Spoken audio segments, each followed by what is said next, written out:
할렐루야. 아멘. 아멘. 올 한 해를 또 오늘 하루를 주님을 예배함으로 시작할 수 있다는 것이 우리에게 얼마나 큰 은혜인 줄 모릅니다. 이 시간 자유 계신 분들에게 인사하겠습니다. 주님을 예배하는 것이 우리의 기쁨입니다. 주님을 예배하는 것이 기쁨입니다. 아멘. 이 시간 주님을 갈망하는 마음으로, 주님을 예배하는 마음으로 뜨겁게 함께 찬양하며 나가겠습니다.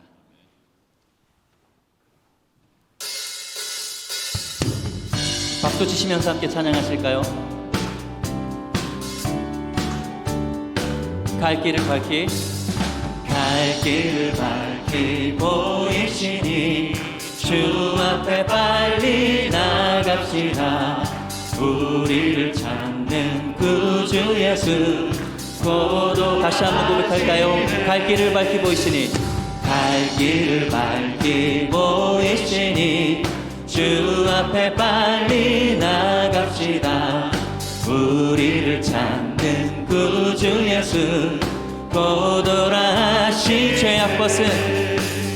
죄악 벗은 우리 영혼은 기뻐 뛰며 주를 보겠네. 하늘에 계신 주 예수를 영원히 섬기리. 우리를 오라 하시는 말 기쁘게 듣고 순종하세. 주를 믿기 지체 말고 속속히 나가. 죄악 벗은 우리 영혼은 기뻐 뛰며 주를 보겠네.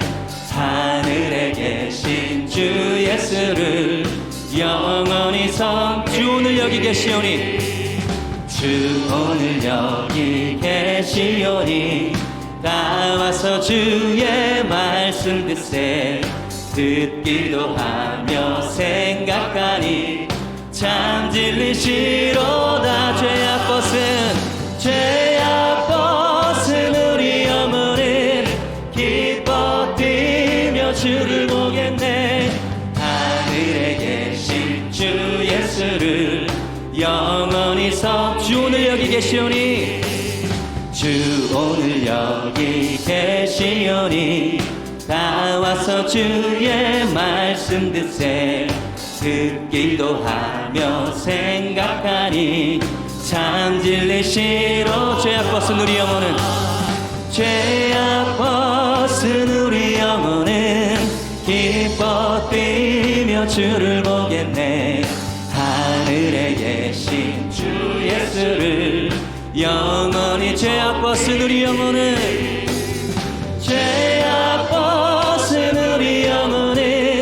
기뻐 뛰며 주를 보겠네. 하늘에 계신 주 예수를 다시 한번 선포합시다. 죄악 벗은 우리 영혼은 기뻐 뛰며 주를 보겠네. 하늘에 계신 주 예수를 영원히 섬길. 내가 매일 기쁘게 순례의 길 행함은 주의 팔이 나를 안보함이요. 내가 주의 큰 복을 받는 참된 비결은 주의 영이 함께하. 나와 동행하시고 모든 염려하시니 나는 숲의 새와 같이 기쁘다. 내가 기쁜 마음으로 주의 뜻을 행함은 주의 영이 함께하니. 성령이 계시네. 할렐루야 함께하시. 다시 한번 성령이 계시네. 할렐루야 함께하시. 좁은 길을 걸으며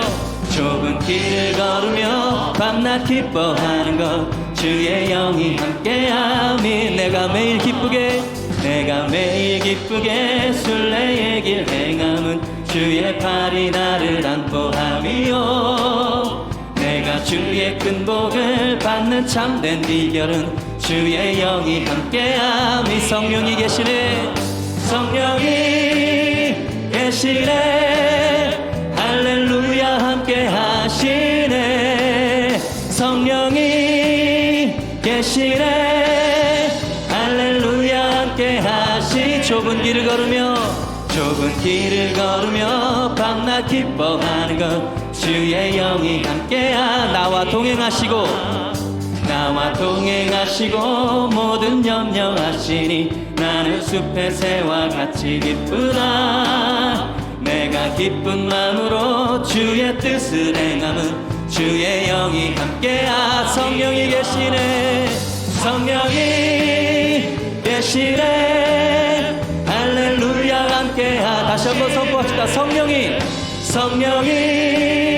계시네 할렐루야 함께하 한 번 더 선포할까요 성령이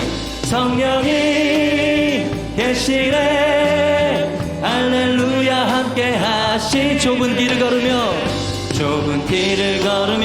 밤낮 기뻐하는 것 주의 영이 함께 마지막으로 한 번 더 성령이 계시네 할렐루야 함께 하시네 좁은 길을 걸으며 밤낮 기뻐하는 것 주의 영이 함께 함이라 성령이 계시네 할렐루야 함께 하시네 성령이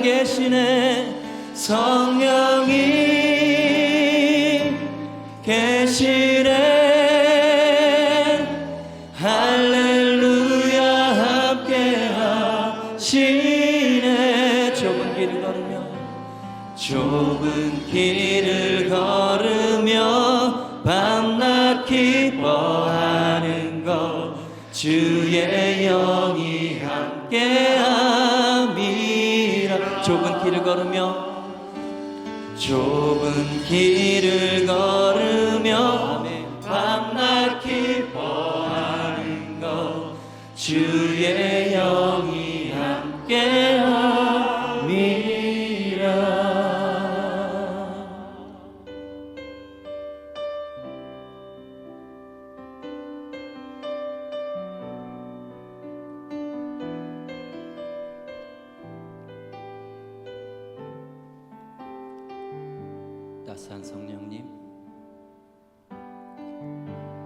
따스한 성령님 마음으로 보내 내 몸을 감싸며 주어지는 평안함 만족함을 느끼네 사랑과 진리에 한 줄기 빛 보내 내 몸을 감싸며 주어지는 평안함 그 사랑을 느끼 부르신 곳에서 나는 예배하네 어떤 상황에도 나는 예배하네 부르신 곳에서 나는 예배하네 어떤 상황에도 나는 예배하네 함께 고백합시다. 따스한 성령님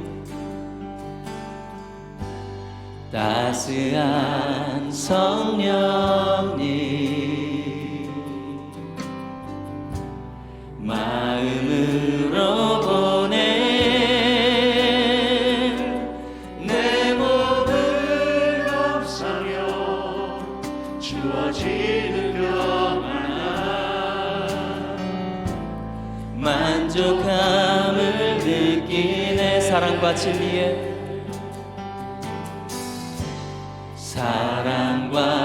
진리에 한 줄기 빛 보내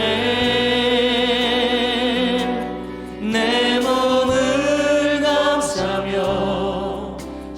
부어지는 평안 그 사랑을 느끼네 그 사랑을 부르신 곳에서 나는 예배하네 어떤 상황에도 나는 예배하네 부르신 곳에서 나는 예배하네 어떤 상황에도 나는 예배 다시 한번 고백합시다 부르신 곳에서 나는 예배하네 어떤 상황에도 나는 예배하네 부르신 곳에서 나는 예배하네 어떤 상황에도 나는 예배하네 내가 걸어갈 때 길이 되고 살아갈 때 삶이 되는 그곳에서 예배하네 내가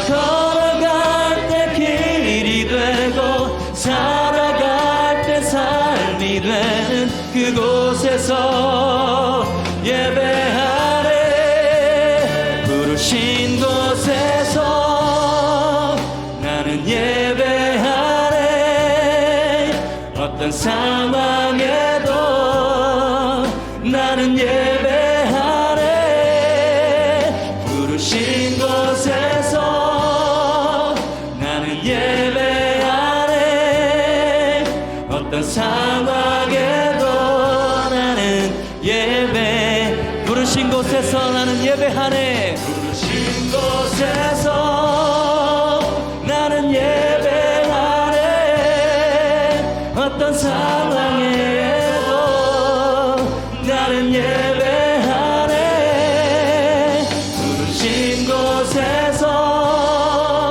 나는 예배하네 어떤 상황에도 나는 예배하네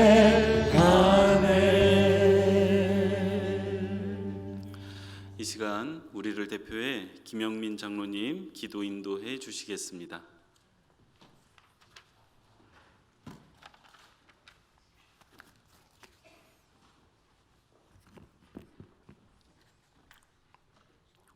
저희의 이름을 눈과 마음에 새기며 기억하시는 사랑과 은혜가 풍성하신 주님, 회복의 소망과 변혁의 희망을 가지고 새해를 출발하며 이렇게 기도하게 해주시니 감사합니다.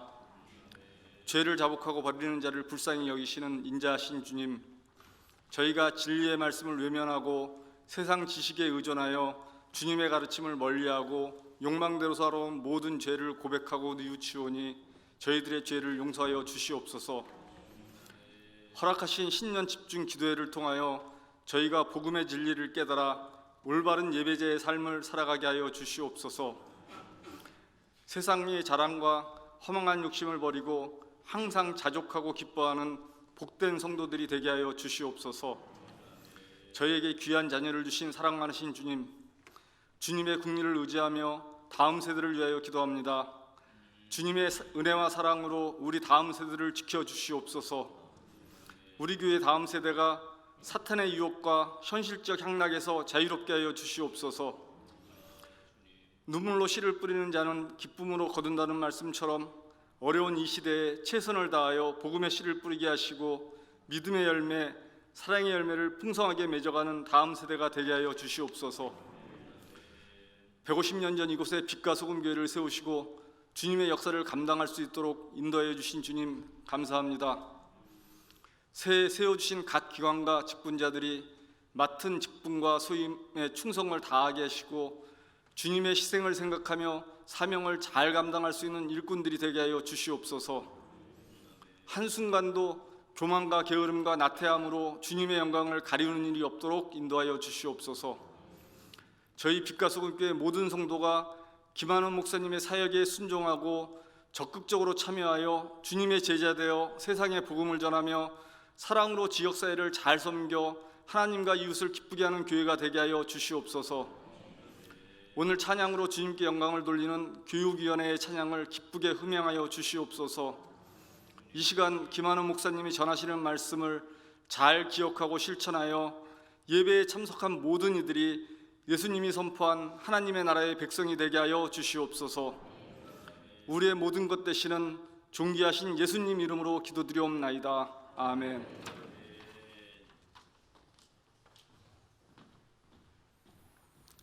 오늘 우리에게 주시는 하나님의 말씀은 누가복음 11장 18절에서 20절의 말씀입니다. 누가복음 11장 18절에서 20절 말씀, 이제 하나님의 말씀을 봉독하겠습니다. 너희 말이 내가 바알세불을 힘입어 귀신을 쫓아낸다 하니 만일 사탄이 스스로 분쟁하면 그의 나라가 어떻게 서겠느냐? 내가 바알세불을 힘입어 귀신을 쫓아내면 너희 아들들은 누구를 힘입어 쫓아내느냐? 그러므로 그들이 너희 재판관이 되리라. 그러나 내가 만일 하나님의 손을 힘입어 귀신을 쫓아낸다면 하나님의 나라가 이미 너희에게 임하였느니라. 아멘.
아멘. 우리 하나님께 영광의 박수 올립니다.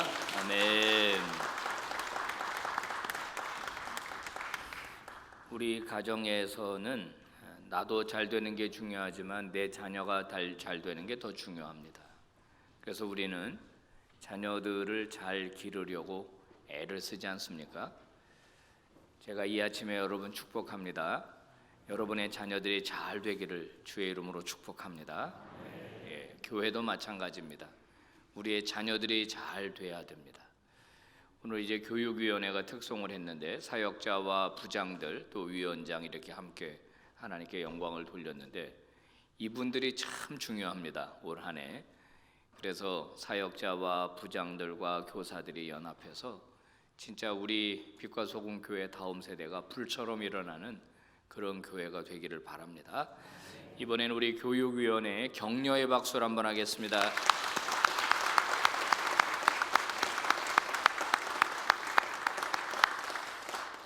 그다음에 박수를 한번 더 쳐야 되겠는데 주변을 한번 둘러보세요. 청년이나 중고등부 친구들이나 어린아이들이 있나 보세요. 주변에 있어요? 네, 청년. 저 2층에도 있고 저 1층에도 있고 모자 예배실에도 있고 우리 청년들, 어린아이들 그들을 향해서 한 번 더 박수합니다. 대단해요.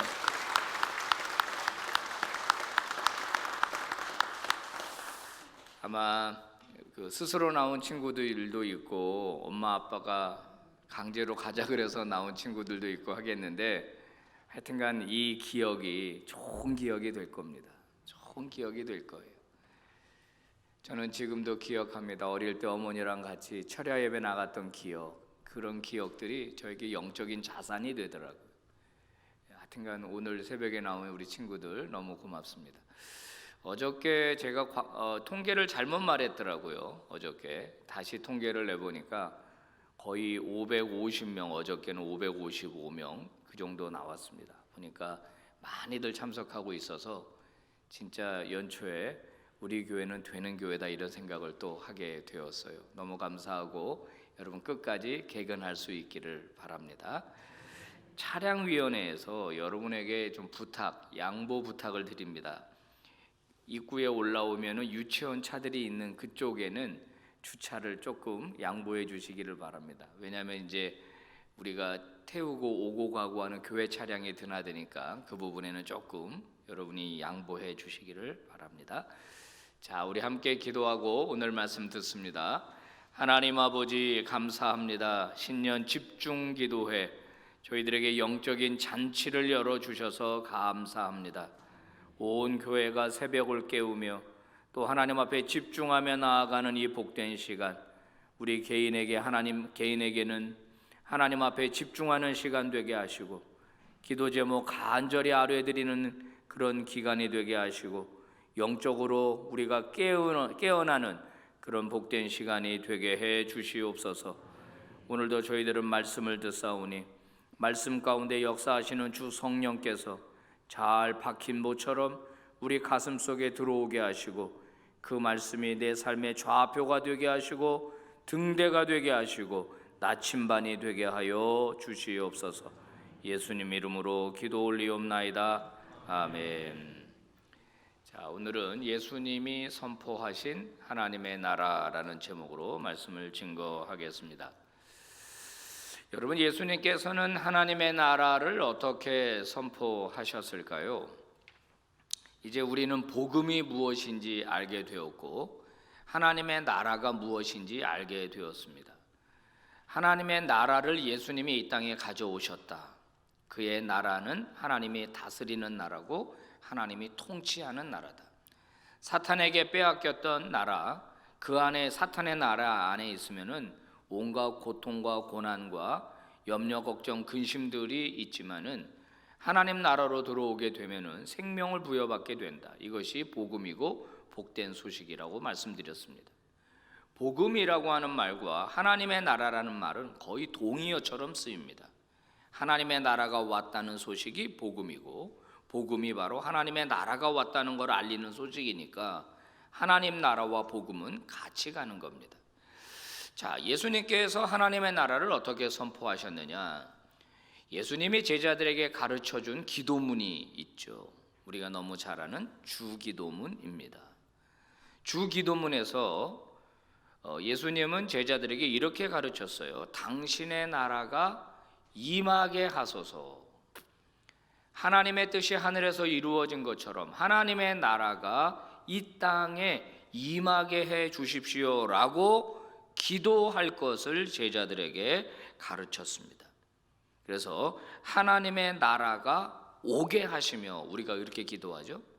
주기도문에서 하늘에 계신 우리 아버지의 이름을 거룩하게 하시며 아버지의 나라가 오게 하시며 어디에 와? 이 땅에 오는 거예요. 이 땅에 오게 하십시오. 이렇게 기도할 것을 가르쳤습니다. 그것은 우리가 어제 그제도 말씀드렸지만 천지를 창조하신 하나님, 하늘과 땅을 창조하신 하나님, 그래서 하늘과 땅은 주인이 하나님이시고 주인이 하나님이시기 때문에 마땅히 하나님이 다스리고 통치하셔야 하는데 이 땅에 인간을 바로 하나님의 대리인으로 세웠지만은 그 인간의 사탄의 영역으로 넘어갔기 때문에 이 땅에서는 하나님의 뜻이 온전히 임하지 못하고 있습니다. 사탄의 지배를 받는 자들에 의해서 사탄의 지배 아래에 있는 자들은 하나님의 왕권을 인정하지 않습니다. 그래서 사탄의 다스림을 받는 대로 살아가게 되죠. 그런데 예수님께서는 제자들에게 바로 하나님의 나라가 이 땅에 옴으로써 사탄의 나라를 몰아내고 이곳에 온전히 하나님의 선한 뜻이 이루어지게 해달라고 그렇게 기도하라고 가르쳤습니다. 그래서요, 하나님의 나라는 굉장히 역동적인 개념입니다. 하나님의 나라는 하나님의 나라가 이 땅에 임하게 하십시오라고 하는 이 말은 결국 하나님의 나라가 임하면은 변화가 일어나는 거예요. 변화가. 하나님의 통치가 임하니까 하나님이 생명을 공급하시죠. 하나님이 샬롬, 평강을 주시죠. 그리고 우리의 왕이 되어 우리를 다스리니까 우리에게 온갖 좋은 것을 계속해서 공급해 주십니다. 그러니까 변화가 일어나는 거예요. 변화가. 그 변화는 굉장히 역동적인 변화입니다. 하지만 하나님의 통치를 받지 않으면, 사탄이 그대로 다스리고 있으면 로마서 6장 23절에서 바울이 말한 대로 죄의 삭은 죽음이다. 사탄은 계속해서 우리로 하여금 하나님을 거부하게 만들고 계속 죄를 짓게 만들고 결국 그 죄의 대가로 공포를 주고 그 죄의 대가로 결국 죽음을 경험하게 만들어낸다라고 하는 겁니다. 사탄이 다스리면 죽음이 통치합니다. 하나님이 다스리면 의와 평강과 생명이 우리를 다스리게 되는 겁니다. 자, 그러면 이 하나님의 나라가 언제 오는가 하는 것은 성경에 보니까 하나님의 나라는 미래에 올 것이다 이렇게 이야기합니다. 그래서 속히 올 것을 기도하라고 했고 우리는 오늘도 주기도문을 통해서 그의 나라가 완전히 임하도록 기도합니다. 자, 성경 마가복음 9장 1절 말씀을 보면 하나님의 나라는 미래에 앞으로 올 것을 말하고 있어요. 한번 봉독해 봅니다. 시작. 너희에게 이르노니 여기 서 있는 사람 중에는 죽기 전에 하나님의 나라가 권능으로 임하는 것을 볼 자들도 있느니라 하시니라. 네, 죽기 전에 하나님의 나라가 권능으로 임하는 것을 볼 자도 있다. 그러니까 앞으로 오게 될 거다. 미래에 오게 될 거다. 그렇게 표현했죠. 마가복음 1장 15절 말씀도 한번 같이 봉독합니다. 시작. 이르시되 때가 찼고 하나님의 나라가 가까이 왔으니 회개하고 복음을 믿으라 하시더라. 네, 가까이 왔으니 하나님의 나라가 아직 오지 않았다. 가까이 왔으니까 회개하고 복음을 믿어라. 이런 본문들은 하나님의 나라, 하나님의 통치는 미래에 올 것처럼 그렇게 얘기를 하고 있습니다. 자, 그러면 미래에 임하는 하나님의 나라는 그러면 어떤 것인가? 예수님은 비유를 통해서 하나님의 나라를 많이 말씀하셨어요. 그런데 주로 사용하신 이미지가 잔치입니다. 잔치. 그 중에서도 가장 기쁘고 가장 즐거운 잔치는 혼인잔치입니다. 혼인잔치. 지금은 우리가 너무 잘 먹고 잘 살아서요. 이 대부분 아마 먹을 게 없기보다는 더 먹을 수 없어서 숟가락을 놓을 겁니다. 그저 먹고 싶은 것 맛집 찾아다니면서 그냥 더 맛있는 거, 더 좋은 거 이런 거 먹는 그런 세상이 되었습니다만은 우리 여기 어르신들은 다 알 겁니다. 어릴 때 너무 가난하고 힘들어서 배불리 먹었으면 좋겠다가 그 위시리스트죠. 소원이에요, 소원. 배부르게 먹어봤으면 좋겠다. 그죠? 배부르게. 그리고 쌀밥하고 고깃국 그거 좀 배부르게 먹여줬으면 좋겠다.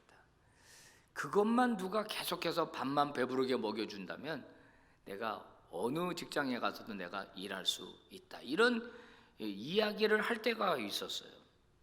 그러니까 고대 사회에서의 잔치는 그건 진짜 기쁜 일입니다.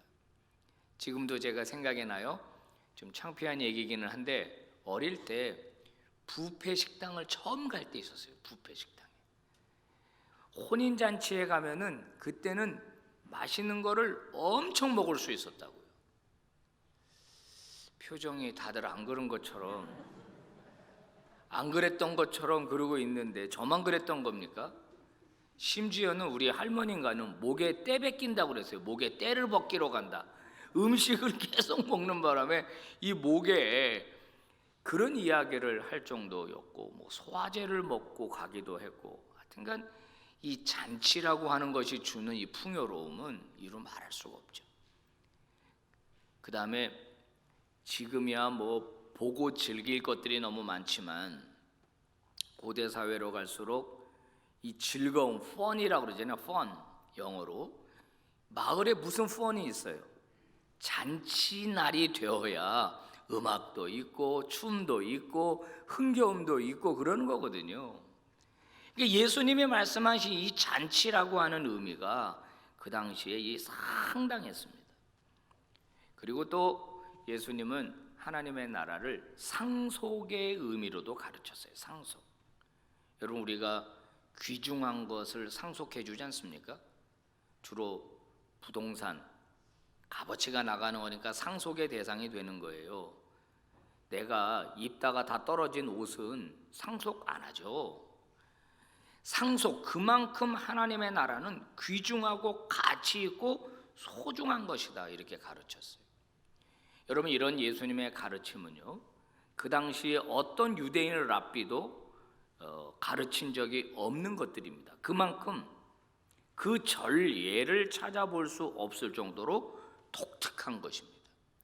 음식이 풍성하고 거기에 막 즐거움이 있고 그리고 거기서 춤이 있고 노래가 있고 하나님의 나라는 마치 잔치와 같다.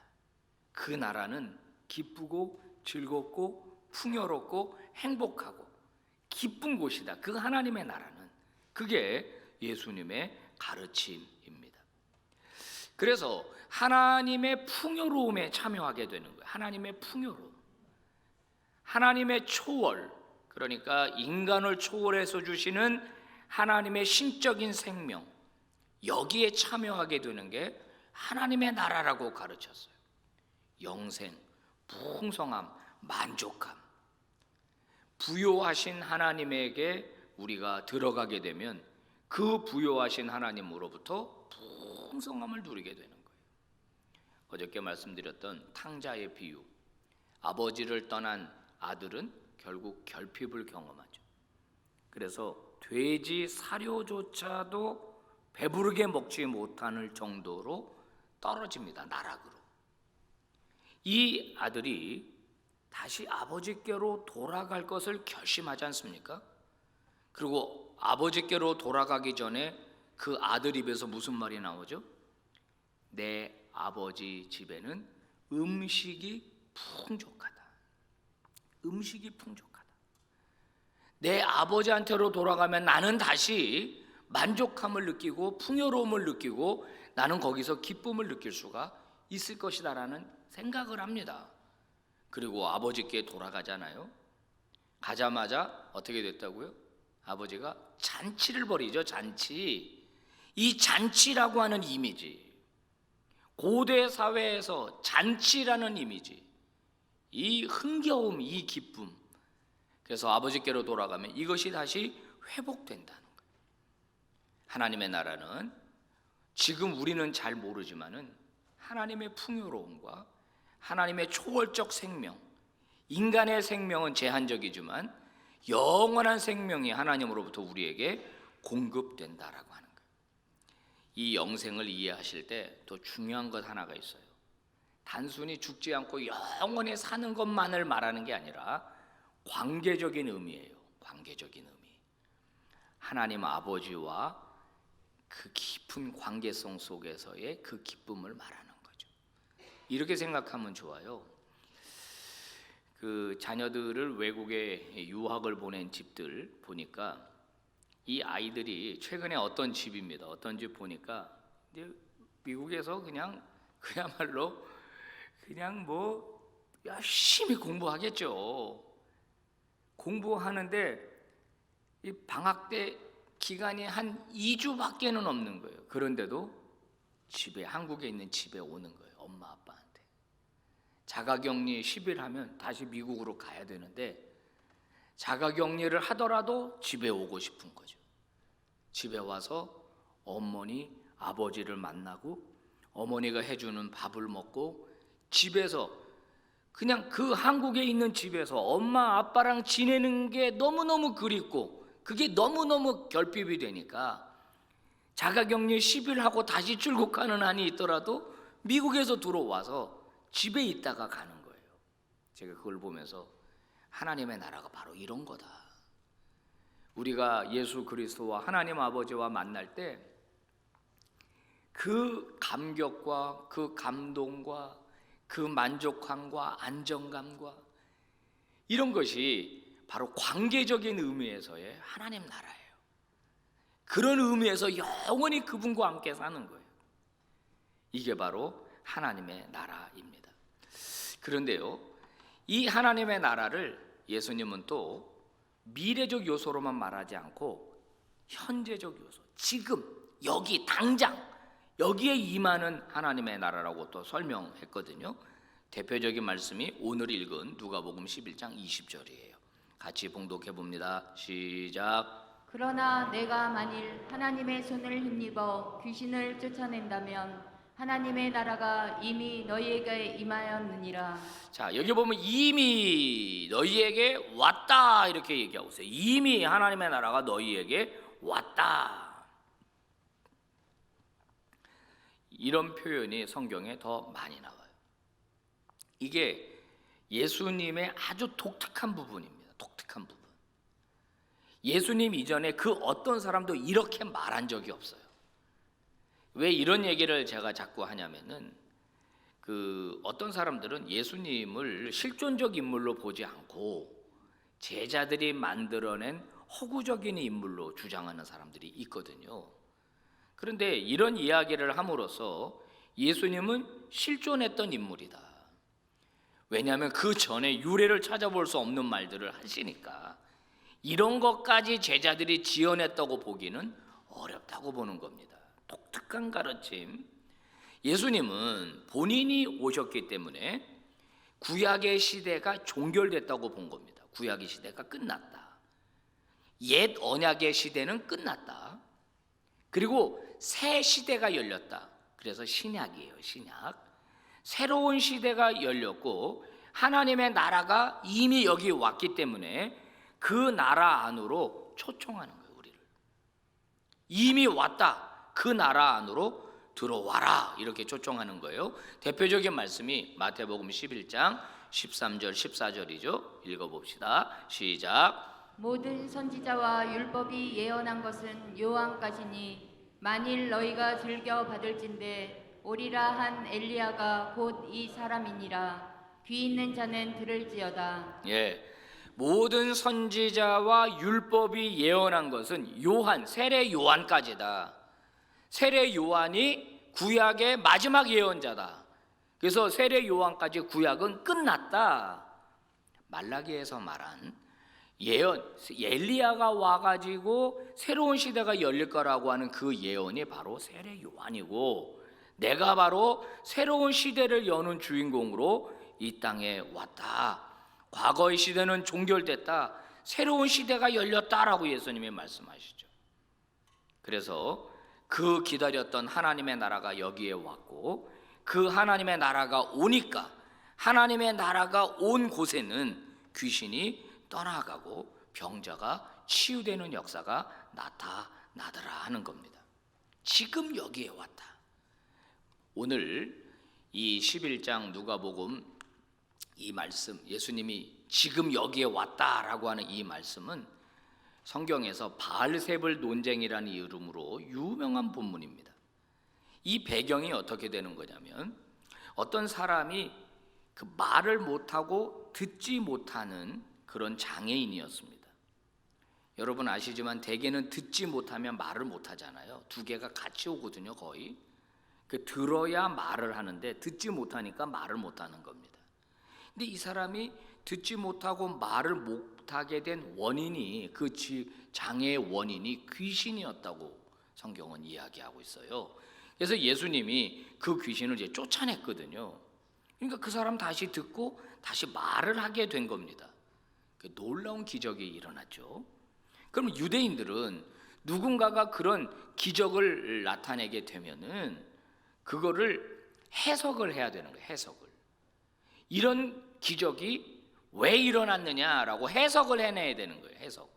그게 신명기 율법에 나와요. 이 사람이 참 선지자냐 거짓 선지자냐 이거를 이제 해석을 해야 되는데 유대인들이 가만히 보니까 이 예수님을 인정하면 안 되겠거든요. 자신들의 기득권을 뺏기게 되는 겁니다.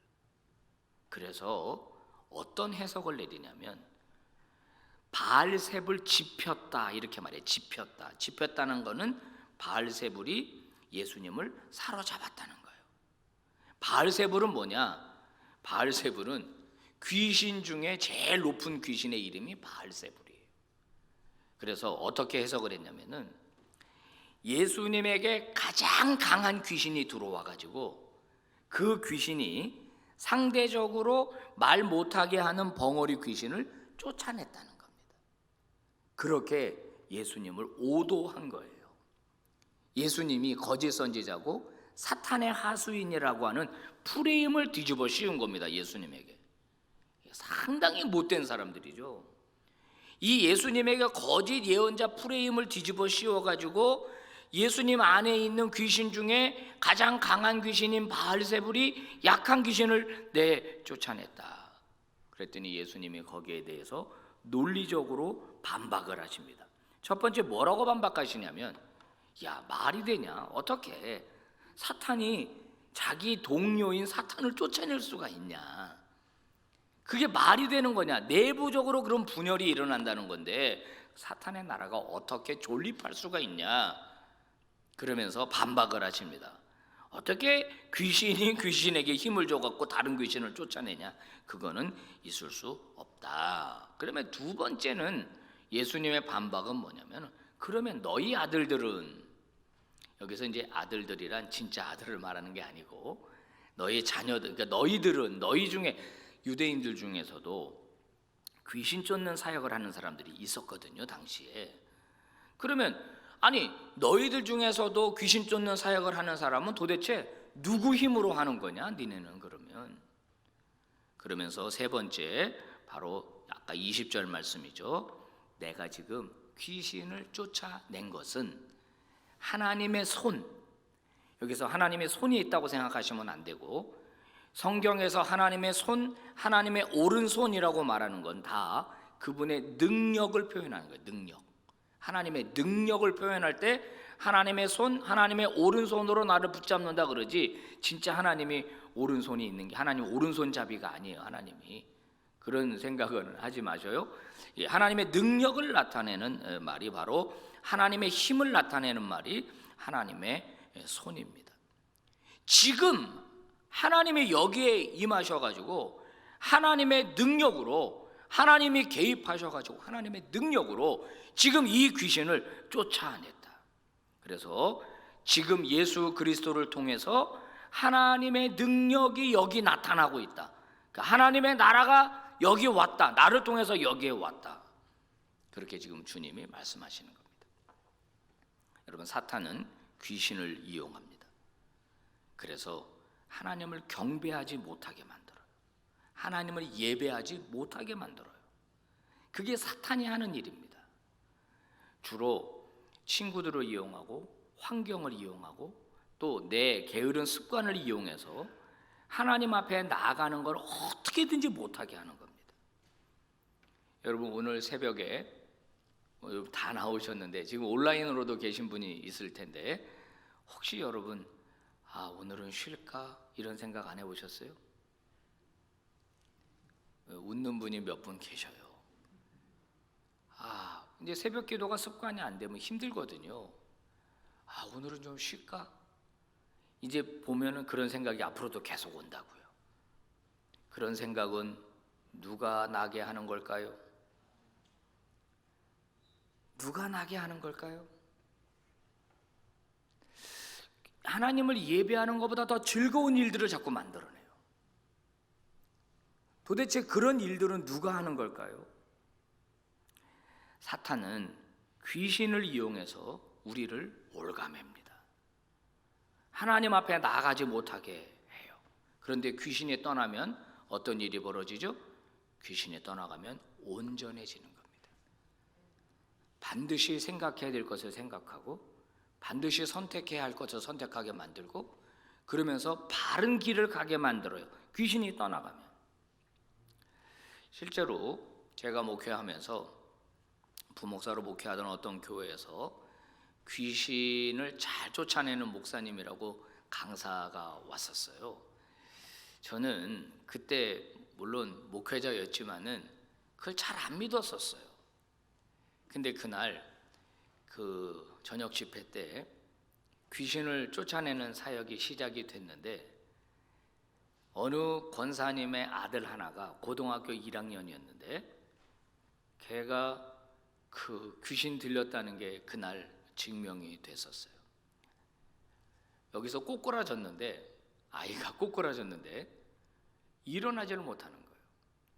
그래서 계속 이 사탄을 귀신을 쫓아내는 기도를 해서 걔가 이제 온전해졌는데 나중에 그 어머니 권사님한테 들은 얘기입니다.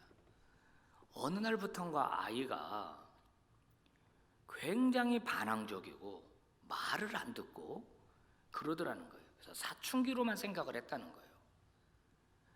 그런데 그날 예배에 데리고 왔고 그날 귀신이 떠나고 난 다음에 이 아이가 변화가 됐는데 그 아이한테 또 나중에 얘기를 들으니까 친구들이랑 모여서 장난으로 왜 애들 뭐 귀신아 나를 다스려라 뭐 이런 장난들 하잖아요. 뭐 볼펜 같은 거 가지고 뭐 이런 거 하잖아요. 애들 장난으로. 근데 진짜 귀신이 그 아이한테 들어간 거였어요. 여러분 귀신은요, 악한 영은요, 어떻게든지 우리를 유혹하고 우리에게 역사함으로써 하나님 통치를 받지 못하도록 만듭니다. 근데 귀신이 떠나가면 온전해지는 거예요. 자, 성경에 삭개오라고 하는 인물을 아실 겁니다. 삭개오는 예수 그리스도를 영접한 다음에 온전한 사람으로 변했습니다. 그 전에 삭개오를 사로잡고 있었던 게 뭐죠? 만모니즘. 사탄이 물질 만능주의로 삭개오를 사로잡고 있었어요. 삭개오 머릿속에는 돈이 있어야 된다. 돈만 있으면 다 해결된다. 내가 돈을 모아야 된다. 이런 생각으로 가득 차 있었어요. 그러니까 그의 삶에는 어떤 현상이 나타나죠? 남의 거를 착취하고 어떻게든지 빼앗고 아주 인색하고 이기적이고 그렇게 나타나는 거예요. 사탄이 다스리는 겁니다. 그 사람의 인생을. 그런데 예수님을 자기 집에 모시고 예수를 구주로 영접하고 나니까 어떤 변화가 일어나죠? 그토록 그냥 눈이 벌게지도록 모았던 그 재물을 다 나눠주잖아요. 그의 삶에 변화가 일어나더라는 거예요. 변화가. 여러분 예수님께서 한센시병에 걸린 사람들, 지체 장애를 가진 사람들, 시각 장애 가진 사람들을 고치고 치유하는 것은 지금 하나님의 나라가 여기에 임했다라고 하는 것을 시각적으로 사람들에게 보여주는 행위죠. 사탄의 나라와 하나님의 나라는 대립합니다. 하나님의 나라는 지금 여기에 왔다는 겁니다. 그러면 결론적으로 하나님의 나라는 어떻게 되어 있느냐? 이미 왔지만은 아직 완전히 오지는 않았다. 완성될 것은 미래에 완전히 완성이 된다 하는 겁니다. 자, 보세요. 성경에 보면 예수님과 사탄이 대결하는 장면이 몇 번 나와요. 이제 가장 처음에 나오는 것은 예수님이 광야에서 40일 동안 금식 기도할 때였었어요. 사탄이 예수님을 유혹하죠. 일종의 대결입니다. 거기서 예수님은 사탄을 무너뜨리셨어요. 하나님의 말씀으로. 사탄에게서 승리하셨습니다. 예수님이. 근데 그 다음에 사탄은 어떻게 하죠? 사탄은 유대 종교 지도자들을 사용해 가지고 예수님을 빌라도에게 넘겨주게 하고 십자가에 달려서 죽게 했습니다. 처형하도록 했습니다. 사탄이 승리한 것 같았죠. 그런데 돌아가신 후 3일 만에 무덤을 열고 예수 그리스도께서 부활하셨어요. 그것은 사탄이 가지고 있는 최대의 공격 무기인 사망을 무너뜨린 예수님의 승리였어요. 사탄이 가지고 있는 최고의 무기는 죽음입니다. 죽음.